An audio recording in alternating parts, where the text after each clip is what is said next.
Imagine your favorite football team, not just scoring goals, but racking up a massive carbon debt. We're talking about the shocking environmental impact of the global game. From international travel to massive stadiums, can football truly be sustainable by 2030? Or is the beautiful game on a collision course with environmental reality? Because here's the twist that will shatter everything you think you know about the sport you love. While you're watching transfer fees and wage bills, there's a hidden cost. A cost measured not in pounds or euros, but in carbon. A Premier League club. 8,031 air miles in a single season. For matches they could have reached by train. The 2022 World Cup in Qatar, 3.6 million tons of CO2. That's the annual emissions of a small country. And the 2030 World Cup, experts are calling it an ecological aberration. 3 continents, transatlantic flights mid-tournament, 13-plus-hour journeys from Buenos Aires to Madrid. But here's the real question. By 2050, 90% of World Cup stadiums could face unplayable heat. Matches cancelled, seasons shifted. The sport we know could disappear. Before I reveal which Premier League club flew over 8,000 miles while another flew just 179, and why FIFA's partnership with an oil company sparked a rebellion from over 100 female players, you need to subscribe to Cyberboot. Because what you're about to witness in the next few minutes is not just about football, it's about whether the sport we love can survive the climate crisis. This is football's carbon footprint, and the clock is ticking. Welcome back to Cyberboot, where we don't just cover football, we decode its future. We ask the questions nobody else is asking. We reveal the truths hidden behind the headlines. Today we're asking, can football be sustainable by 2030? Most football fans focus on transfer fees, wage bills, trophies, but there's a hidden cost. A cost that doesn't appear on balance sheets. A cost that threatens the future of the sport, carbon. Football's carbon footprint is massive, and it's driven by 3 things. Air travel. Elite football is a logistics industry. Clubs fly to matches that could be reached by train. Stadiums, a single 90-minute match can consume as much electricity as a dozen homes use in a year. Tournaments. The 2022 World Cup generated as much CO2 as a small country. This video is about 5 things. The hidden costs. How much carbon does football really produce? The 2030 deadline. Why the 2030 World Cup is being called an ecological aberration. Green goals. Which clubs are leading and which are greenwashing? The economic impact. How sustainability is becoming a financial necessity. The future. Will football adapt or face forced cancellations? By the end of this video, you'll understand why 2030 isn't just another World Cup year. It's a deadline, a moment where football either transforms or collapses. But first, let me ask you, would you support your club refusing to fly to domestic matches that are under 2.5 hours by train? Drop yes or no in the comments, because this decision will define football's future. Let's start with the hidden costs, the carbon debt you've never heard about.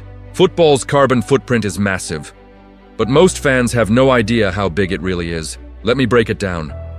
Elite football isn't just a sport, it's a logistics industry. Teams travel constantly, domestically, internationally, for leagues, for cups, for friendlies. And most of that travel, it's by air. The Premier League 2024-25 season.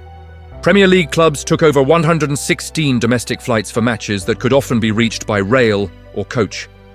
Let me repeat that. 116 domestic flights within England. Newcastle United topped the carbon boot table with an estimated 8,031 air miles in a single season. That's the equivalent of flying from London to New York and back. Twice. For domestic matches.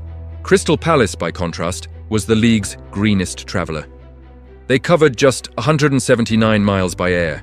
Same league, same country, but Newcastle flew 45 times more than Palace. Why?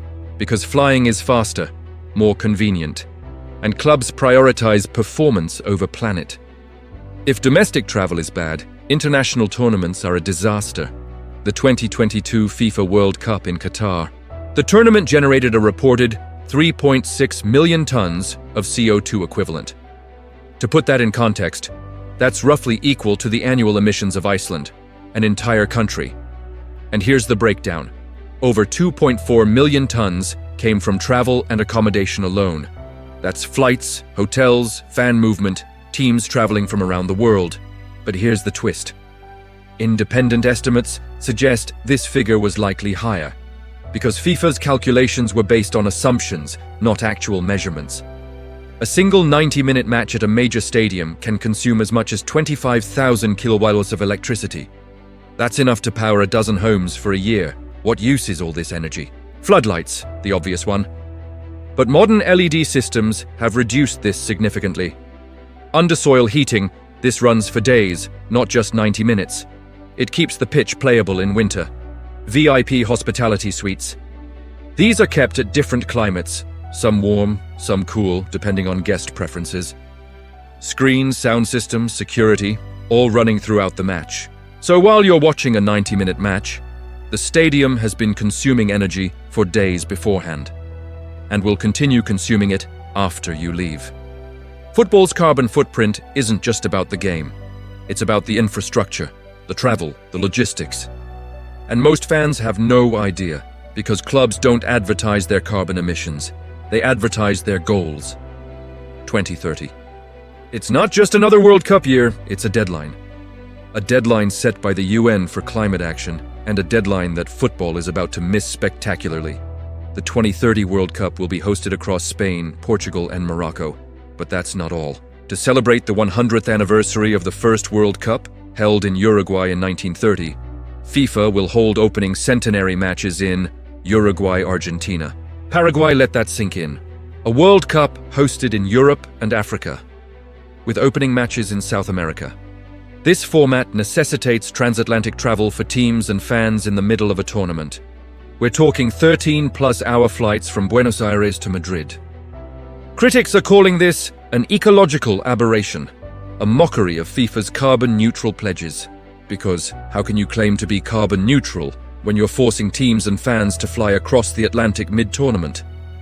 UEFA has launched Strength Through Unity, a sustainability strategy with 11 specific policies targeting net zero carbon events by 2030. That sounds great. Until you look at what UEFA is also doing, expanding the Champions League. More games, more teams, more travel.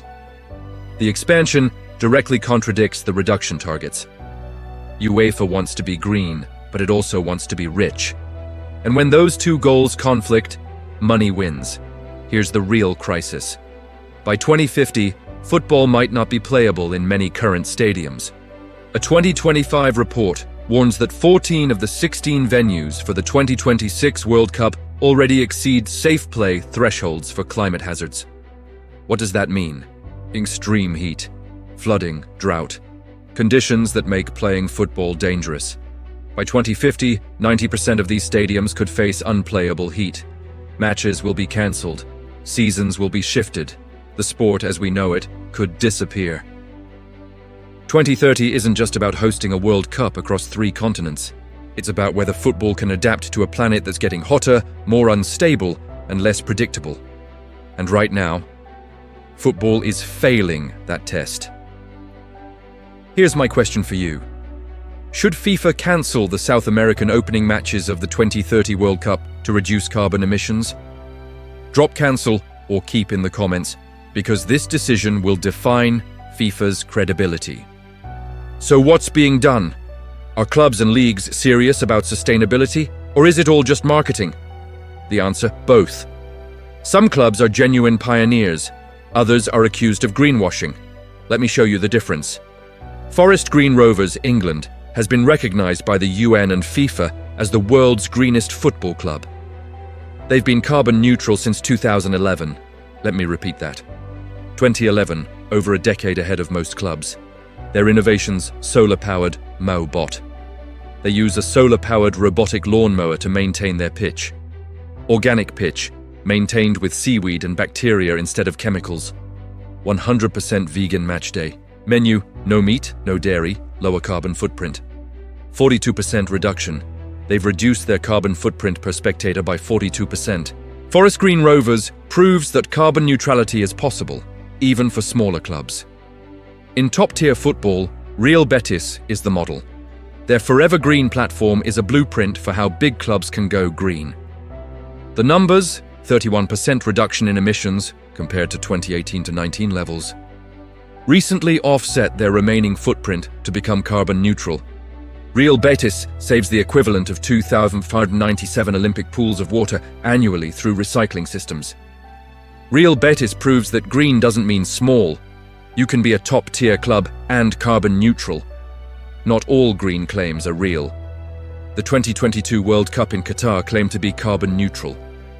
But that claim was widely challenged by environmental groups and regulators in Switzerland. Qatar purchased carbon offsets, essentially paying other projects to reduce emissions elsewhere. But investigators found that the offsets were unlikely to compensate for the actual emissions generated by the tournament. The carbon neutral claim was greenwashing, marketing, not reality. This is the gap between marketing and reality. Forest Green Rovers and Real Betis are doing the work. Qatar was selling a lie, and fans are starting to notice. Sustainability isn't just about the environment, it's about economics, and it's about money. Let me explain. The dissonance between green goals and financial reality is sharpest in sponsorships. FIFA signed a partnership with Saudi Aramco, one of the world's largest oil companies, running until 2027. Over 100 professional female players signed an open letter urging FIFA to drop the deal. Their quote, "It's a punch in the stomach to the sport's environmental credibility. FIFA talks about carbon neutrality, but they take millions from an oil company." Here's the twist. Going green isn't just about saving the planet, it's about saving money. VfL Wolfsburg, aiming for net zero by 2025. They're proving that green energy lowers long-term operating costs. Real Betis. Their water recycling saves the equivalent of 2,597 Olympic pools. That's massive cost savings on water bills. Sustainability is moving from a nice-to-have to a financial necessity. Younger fans, Gen Z and Alpha, are statistically more likely to support clubs that align with their values. Eco-fan groups. These are emerging across Europe. They're demanding that their clubs stop flying to domestic games under 2.5 hours by train, publish annual carbon reports, commit to net zero targets. Clubs that ignore sustainability risk losing the next generation of fans. Sustainability isn't just about morality, it's about lower operating costs, attracting younger fans. Avoiding sponsorship backlash, going green is good business. By 2030, football faces a binary choice. Adapt its schedule and structure, or face forced cancellations due to climate reality. Let me show you the two scenarios. Scenario A, business as usual. The calendar continues to expand. More games, more tournaments, more travel. The consequences: summer tournaments become impossible. Traditional host nations face 40-degree C+ heat waves. Players can't play in that heat. Insurance costs skyrocket. Insurers charge more for events in flood risk or heat risk zones. Forced cancellations. Matches are cancelled mid-tournament due to extreme weather. Football becomes unpredictable.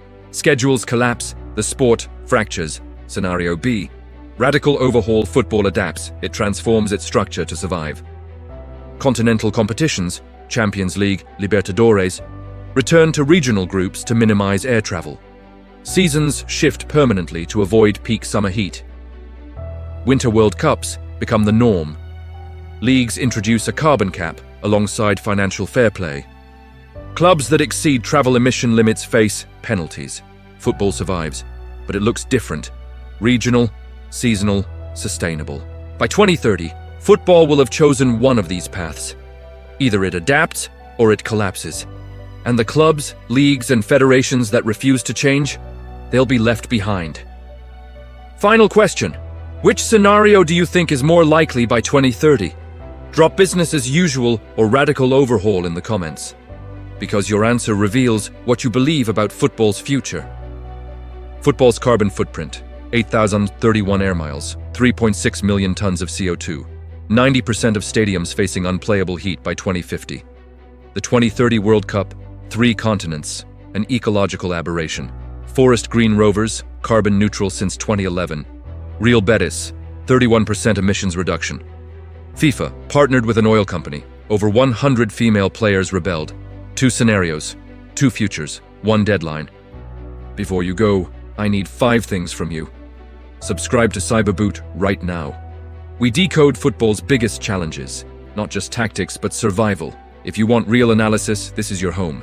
Hit that like button if you think football must prioritize sustainability over profit. Get into the comments and answer the 3 questions. Would you support your club refusing to fly for matches under 2.5 hours by train? Yes or no? Should FIFA cancel the South American opening matches of the 2030 World Cup? Cancel or keep? Which scenario is more likely by 2030? Business as usual or radical overhaul?